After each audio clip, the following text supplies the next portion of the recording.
将近500位会员乡亲伫议员陈秋红顶坐坐面台陪同，头发白布条啊，以有毒拒绝污染，无爱掩埋场顶标语相当愤慨。22号上午先到市府抗议过后，转往议会，希望得到议长支持，做伙要求市府撤销业者申请，甲大家守护清气的土地。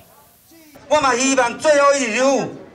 会当要求咱议长来陪阮。 要求伊撤案，甚至把这个土地解决掉。希望咱议长会当好乡亲时代，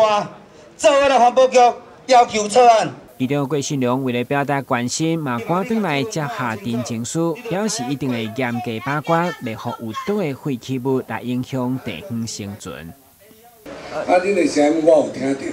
我今仔伫台南市议会头一只。 甲恁接恁的陈情书，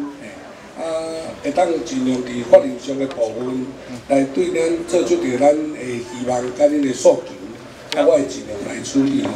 根据了解，台南会员要设立掩埋场已经空前20几冬，这回就因为地方不满市府去年11月通过业者申请变更案，今年7月议会甲市府的协调会嘛拢无通知乡亲，所以议员陈秋红进一步要求议长一定要将该案列入议会专案报告，同时举办公听会，予地方交代。但新闻军及何朝芳采访报道。